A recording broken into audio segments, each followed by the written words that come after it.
और अब आपको दिखाते हैं गाली पर गदर। मैं हूं आपके साथ आशा झा। बीजेपी महाराष्ट्र और हरियाणा विधानसभा चुनाव की तरह वोट चोरी के जरिए बिहार जीतना चाहती है, ऐसा विपक्ष कहता है। और नरेंद्र मोदी वोट की चोरी कर प्रधानमंत्री बने हैं। कर्नाटक में सबूतों का एटम बम फोड़ने के बाद राहुल गांधी के इन इल्जामों और सवालों का सटीक जवाब न तो चुनाव आयोग ने दिया, न बीजेपी ने। चुनाव आयोग ने न तो डेटा साझा किया, न सीसीटीवी फुटेज। लेकिन जब बिहार में वोटर अधिकार यात्रा में शहर शहर जन सैलाब उमड़ा, वोट चोरी के खिलाफ राहुल का अभियान तूफान बन गया, तब बीजेपी किसी टुटपुंजिये की जुबान से पीएम मोदी को गाली देने का बहाना बनाकर इस तूफान को रोकने की कोशिश कर रही है और हिंसा के जरिए चुनाव चोरी के सच पर पर्दा डालने की कोशिश होती नजर आ रही है। पटना में बिहार कांग्रेस मुख्यालय सदाकत आश्रम पर आज बीजेपी ने जो गुंडागर्दी दिखाई, उससे साजिश का पर्दाफाश हो गया। लेकिन बीजेपी के हमलों से राहुल का हौसला बिल्कुल नहीं देगा, बल्कि कांग्रेसियों के इरादे और फौलादी हो चले हैं। देखिए।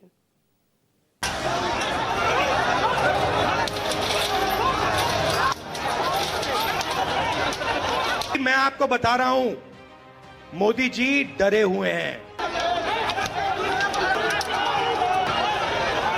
ये बीजेपी वाले दंगा फसाद कराने वाली पार्टी है।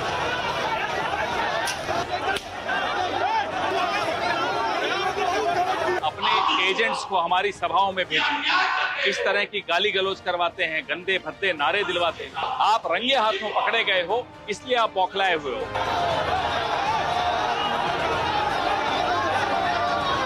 मंशा थी गरीब, गुरबा, दलित, पिछड़ा, मुसलमान, उनको बेदखल करो।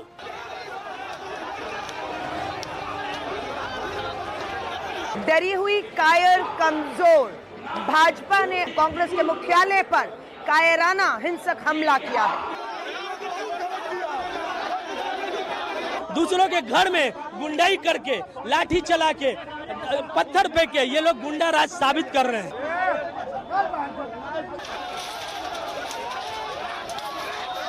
इस प्रकार हिंसा का सहारा लेकर विपक्ष को डराने धमकाने का काम जो किया जा रहा है, वो कभी स्वीकार नहीं किया जाएगा।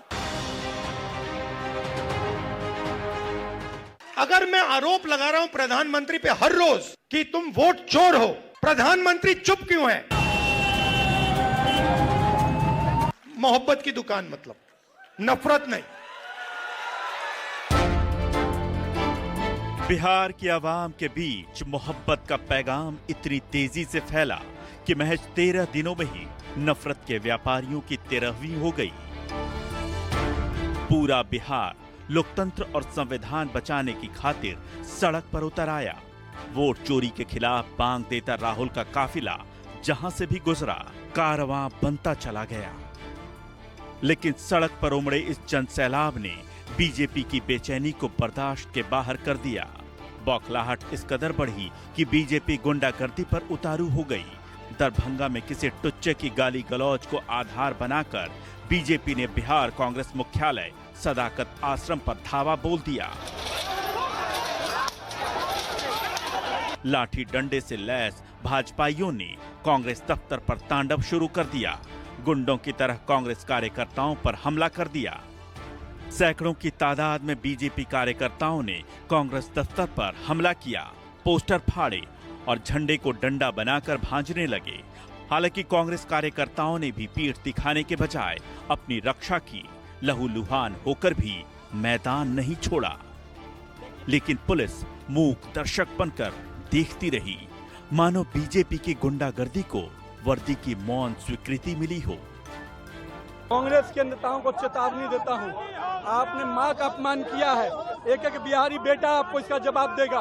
आपने देश के प्रधानमंत्री का अपमान किया है, एक एक भाजपा कार्यकर्ता इसका बदला लेगा।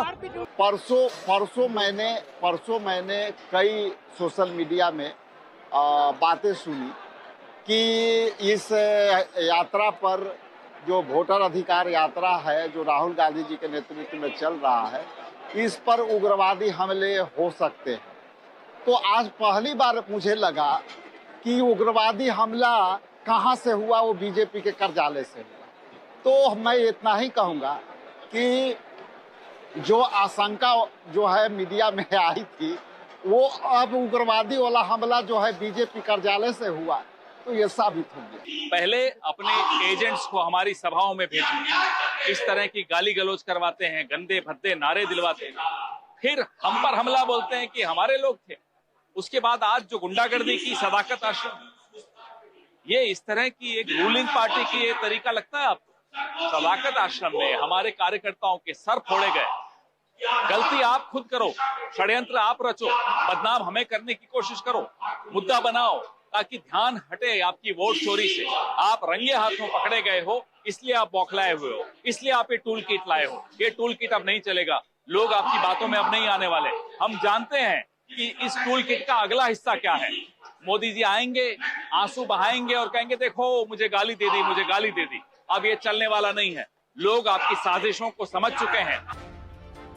बिहार की राजधानी पटना में जब बीजेपी के कार्यकर्ता कांग्रेस दफ्तर पर तोड़फोड़ कर रहे थे, कांग्रेस कार्यकर्ताओं से मारपीट कर रहे थे, तब राहुल गांधी देश को सत्य और अहिंसा का रास्ता दिखाने वाले महात्मा गांधी की कर्मभूमि चंपारण में लोगों को संविधान से मिले अधिकार की रक्षा का संकल्प दिला रहे थे। सत्ताधारियों की साजिश से जनता को सावधान कर रहे थे, संविधान में मिले अधिकार की हिफाजत का पाठ पढ़ा रहे थे। हालांकि पटना की घिनौनी घटना ने राहुल के दिल पर चोट तो पहुंचाई, लेकिन वो बापू के दिखाए रास्ते से विचलित नहीं हुए। सोशल मीडिया प्लेटफॉर्म एक्स पर राहुल ने लिखा, सत्य और अहिंसा के आगे असत्य और हिंसा टिक ही नहीं सकते। मारो और तोड़ो, जितना मारना है तोड़ना है, हम सत्य और संविधान की रक्षा करते रहेंगे। सत्यमेव जयते। बीजेपी की पूरी पलटन तभी से राहुल गांधी को टारगेट कर रही है जब से उन्होंने कर्नाटक में सबूतों के साथ वोट चोरी के खिलाफ एटम बम फोड़ा था। हालांकि चुनाव आयोग हो या बीजेपी, किसी ने भी राहुल गांधी के सवालों का जवाब नहीं दिया। लेकिन संवैधानिक संस्थाओं के अपमान का आरोप लगाकर बीजेपी की पूरी पलटन राहुल गांधी को ही देशद्रोही साबित करने में जुट गई। नोटिस और चेतावनी देने लगी, एफआईआर की धमकी देने लगी, लेकिन टस से मस नहीं हुए राहुल। बापू की कर्मभूमि चंपारण से भी राहुल ने यही सवाल दागा कि अगर बीजेपी ने वोट की चोरी नहीं की, प्रधानमंत्री वोट चोरी से नहीं जीते, तो फिर वो चुप क्यों हैं? अगर मैं आरोप लगा रहा हूं प्रधानमंत्री पे हर रोज कि तुम वोट चोर हो, प्रधानमंत्री चुप क्यों है? प्रधानमंत्री एक शब्द क्यों नहीं बोल रहा? क्योंकि प्रधानमंत्री वोट चोर है और वो जानता है कि हमने उसको पकड़ लिया है। मोदी जी, मैं आपको बता रहा हूं, मोदी जी डरे हुए हैं, क्योंकि मोदी जी को बात समझ आ गई है कि अब चोरी पकड़ी गई है। बीजेपी ने कांग्रेस दफ्तर पर गुंडागर्दी की, तोड़फोड़ मचाई, लेकिन वो राहुल के हौसले को डिगा नहीं सकी। चंपारण से सिवान पहुंचने के बाद भी सत्ता के खिलाफ उनके तेवर में कोई नरमी नहीं आई। वोट चोरी पर सवालों और इल्जामों का सिलसिला भी बदस्तूर जारी रहा। नरेंद्र मोदी जो चुनाव जीतते हैं, ये वोट चोरी करके चुनाव जीतते हैं, इसको समझिए। ये वोट चोरी करके चुनाव जीत रहे हैं। वोट चोरी होने दोगे? वोट चोरी होने दोगे? और जोर से, वोट चोरी होने दोगे? बताइए, बिहार लोकतंत्र की जननी है कि नहीं है? और यहीं से लोकतंत्र को खत्म करेगा। होने दीजिएगा? अरे होने दीजिएगा? नहीं ना। ये बड़का झूठा पार्टी, ये लोग बड़का डरपोक लोग हैं। अब देख रहे हैं कि राहुल जी और हम लोग सब लोग यात्रा पे निकले, इनकी चोरी राहुल जी ने पकड़ ली, तो अब जो है झूठा एजेंडा, प्रोपेगेंडा चलाने का ये लोग काम कर रहे हैं। लेकिन इनके झूठे प्रोपेगेंडा में कोई बिहारी फंसने वाला फंसिएगा। अभी बीजेपी वाले बहुत ऊपर नीचे जंप मार रहे हैं, क्योंकि जंप मार रहे हैं ऐसे ऊपर नीचे, क्योंकि हमने इनकी चोरी पकड़ ली है। और अभी हमने अच्छी तरह सुनो, प्रेस वाले अच्छी तरह सुनो, अभी हमने महादेवपुरा की चोरी दिखाई है, सही। आने वाले समय में आप देखना कहां कहां की चोरी हम इस देश को दिखाने वाले हैं। हरियाणा, महाराष्ट्र, कर्नाटक, इन सब जगह हम बीजेपी की चोरी, नरेंद्र मोदी की चोरी आपको दिखाने जा रहे हैं। वोट चोरी अंबेडकर जी के संविधान पर आक्रमण है और हम इस संविधान पर किसी को आक्रमण नहीं करने देंगे। सुन लीजिए नरेंद्र मोदी, सुन लीजिए, आक्रमण नहीं होगा। अरे बताइए, भाजपाइया लोग हमारे संविधान को ही खत्म करना चाहता है, लोकतंत्र मिटा करके राजतंत्र लाना चाहते हैं।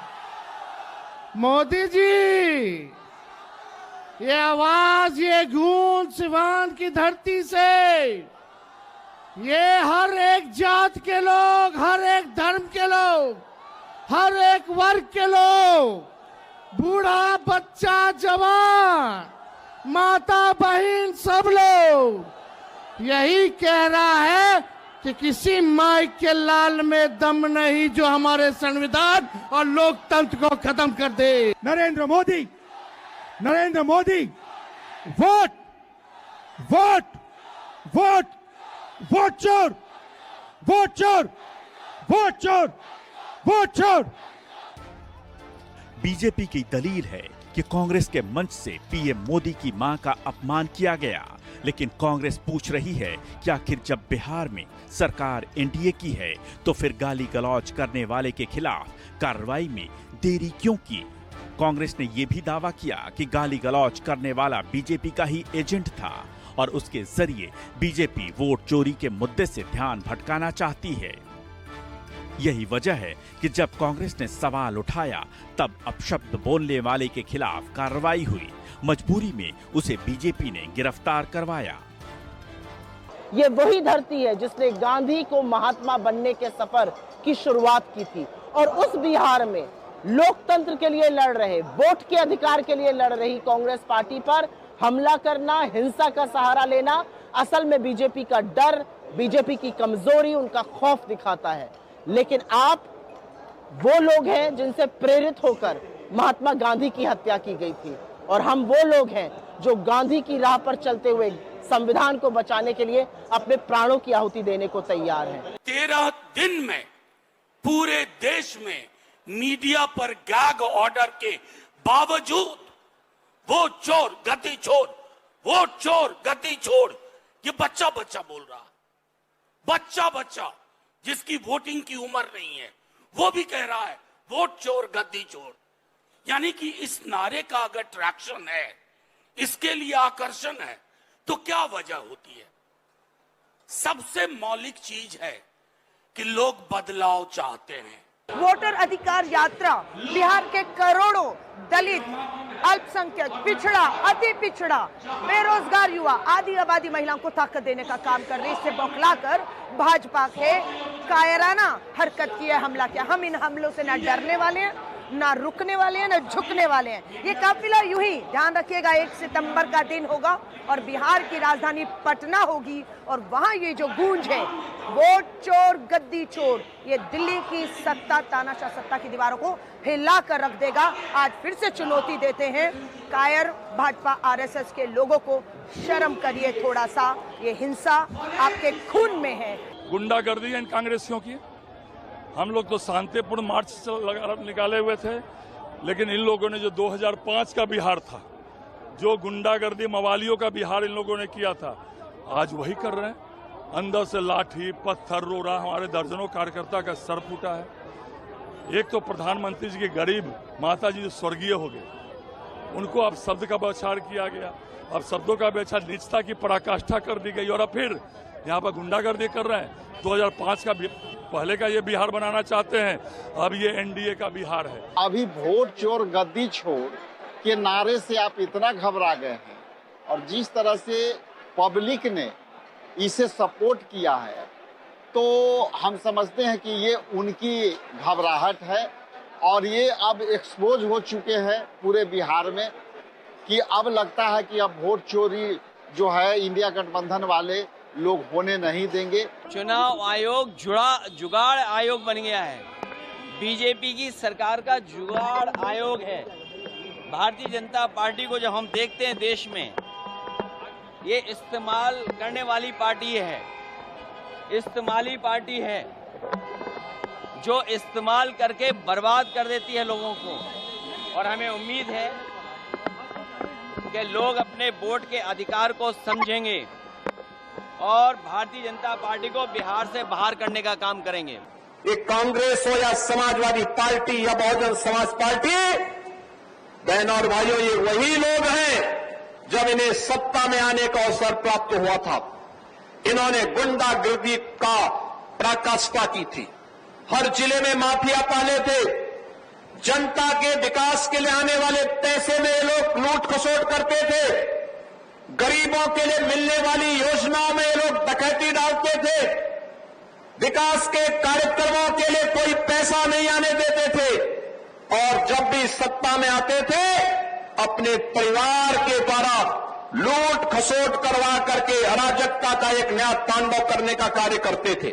जो हिंसा करी है वो एनडीए के लोगों के घबराहट का परिचय है। हिंसा का सहारा लेकर विपक्ष की आवाज दबाने का अगर वो मानस रखते हैं तो संभव नहीं होगा। मुझे लगता है कि चुनाव में जो जनसमर्थन मिल रहा है यात्रा को, गठबंधन को, राहुल जी के जो यात्रा में पब्लिक उमड़ कर आ रही है, तो देखकर घबरा गए हैं और वो हिंसा का सहारा लेकर लोगों की आवाज दबाना चाहते हैं। संभव नहीं होगा। पूरी कांग्रेस पार्टी और पूरा गठबंधन दुगनी ताकत से जनता के बीच में रहकर ये चुनाव लड़ेगा और चुनाव जीतेगा। आप प्रधानमंत्री को बहुत क्रिटिसाइज करिए, दबा कर क्रिटिसाइज करिए और कभी कभी लाइटर वेन में कुछ बात कर भी दीजिए, मगर एक बात याद रखिए कि अगर आप उस चीज को, आप उस लाइन को क्रॉस कर रहे हैं तो वो ठीक नहीं है। फिर हम जो हमारी बहस का, गुफ्तगू का या हमारा जो डिबेट होगा वो बहुत ही गलत और वल्गर किस्म का होगा। BJP people are disturbed by the yatra of Rahul ji. That is why they have attacked the Congress office in Patna. It's a historical building. The freedom movement took place in that building and we got the freedom by the efforts of Rahul, Mahatma Gandhi ji and other followers. So they are afraid of the popularity of Rahul ji. They know that they are going to lose the election which is going to be held in the month of November this year. BJP शायद ये सोच रही थी कि कांग्रेस दफ्तर पर हमले से कार्यकर्ताओं का मनोबल टूट जाएगा और राहुल तेजस्वी की वोट अधिकार यात्रा फ्लॉप हो जाएगी। लेकिन चंपारण से सीवान तक उमड़े जन सैलाब का संदेश यही है कि वोट चोरी के खिलाफ बिहार का इरादा पहले से कहीं और पुख्ता हो गया है और जनता ईंट से ईंट बजाने की तैयारी कर चुकी है।